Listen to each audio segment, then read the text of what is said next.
As interesting as poultry farming may be, its practitioners, both the subsistence and commercial farmers, contend with a number of challenges, including the outbreak of avian influenza, popularly known as bird flu, and high cost of production. Avian influenza is very devastating. You have very high mortality and you have very significant drop in egg production.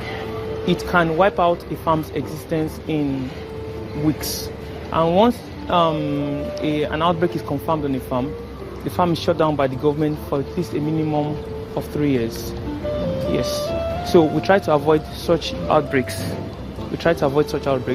For every product, every feed we produce, most consume between 50 and 60%.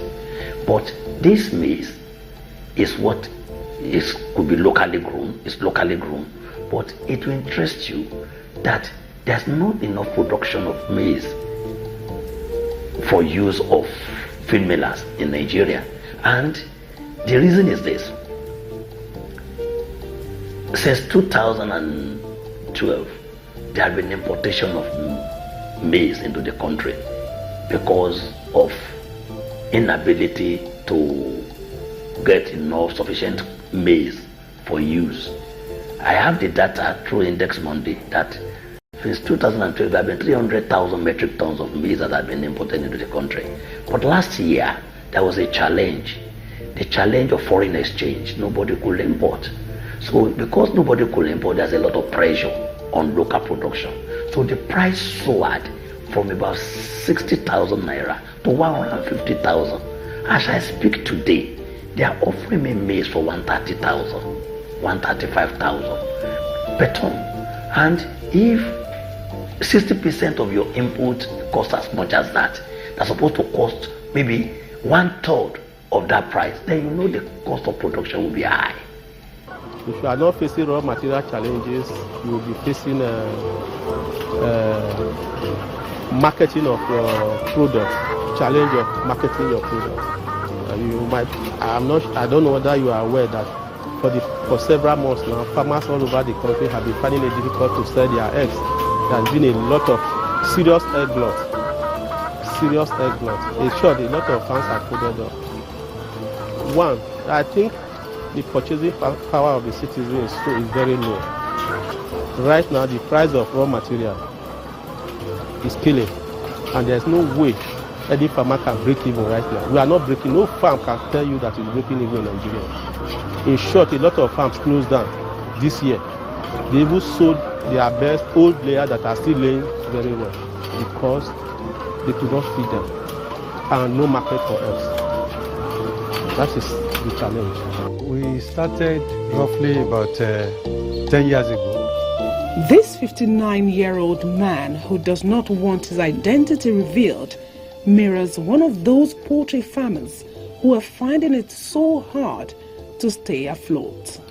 At best, we had about minimum at any time 2,000, I think 2,500, 3,000, 2,500. What we have with all this now, just about roughly 40. If anybody are giving me money, I'll go and do pure water instead of poultry. For instance, you cannot continue like this depending on maize. There are too many consumers depending on maize. And that's why some countries are now insisting that you cannot be producing maize and give it to animals. So they are looking for alternatives so that they can reduce cost of production. And I just came across a document where they said the protein content in cocoa beans is higher than the one we find in soya beans. And this is a cocoa producing country. So we need both experts, farmers, and people who are just interested, who are not actually involved in the business side of it, to come together and put ideas on the table. The retailers are also not left out of the goings-on in the poultry industry. Higher sales appear to be limited to festive seasons. How many people you meet here? You don't meet plenty customers now. So if you put plenty money for your market, now be saying now you go eat them by yourself. No money for Nigeria now. Everybody they manage.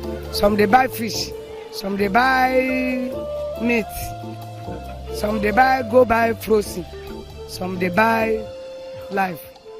Another major issue facing local poultry farmers in Nigeria is the continued smuggling of banned frozen chicken into the country. The custom too, they have been trying, in fairness, but as much as they are trying, frozen chicken is everywhere, on no sub-products allowed to be in the country. How would the life expectancy of Nigerians be high? Even though some poultry farmers have taken steps further to not just raise chickens, but also engage in locally made frozen chicken services at various levels in different parts of the country, with some centers dressing over 12,000 chickens per day, it would seem that the disincentives are way too many for majority of the people to buy the chickens. Like I've said, if the price of the locally grown chicken is high and the imported chicken that was brought into the country illegally, if you say they pay their duty, they pay duty normally, probably the price could match with the local price. But these goods are smuggled in. When they are smuggled in, federal government has not earned any income from the importation, and therefore the price is cheaper than locally grown. Even when people know that these products are unwholesome, that they are dangerous to their health, they will stay eat what they see, not what they like, especially when they consider their pocket. So that's why probably government can help us that when the local maize is expensive due to one reason, maybe our borders are open to smuggling the scarce commodity to Niger Republic, to Chad, all these places, that is putting a lot of pressure on locally grown maize. Then maybe federal government can assist farmers in granting some one-digit loan. The federal government has been trying on that. That is, they give 9% interest loan.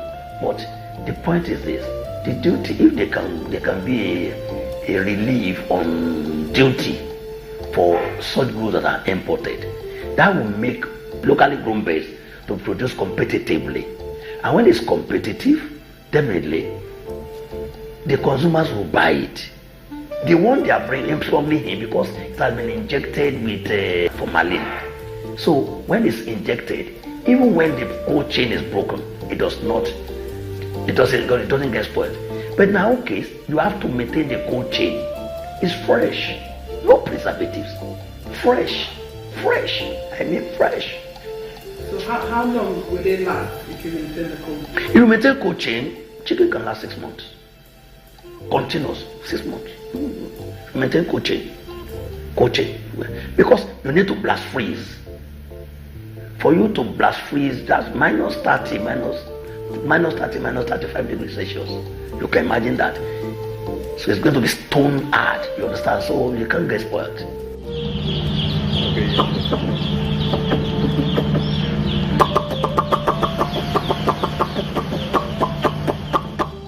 Despite the challenges daily staring poultry farmers in the face, some of them still talk about the industry in a passionate manner. When the cost of raw materials is low, if the price of maize is low, price of soya is low, there's a lot of money to be made in poultry. It used to be a cash cow, I want to be honest with you. When you talk of a genuine business in Nigeria, this was supposed to be the number one genuine business in Nigeria. But in the last 1 or 2 years, it's not been so. To be honest with you, I am very positive about Nigeria. The population is big, is very, we have very huge population, and the population is still growing. So there's still very big potential in this industry for Nigeria. So I believe, and I'm very hopeful that my children will take over from me. On that positive note, we end this week's edition of Community Reports. Thank you for sharing your time with us. I am Jomi Otaigo.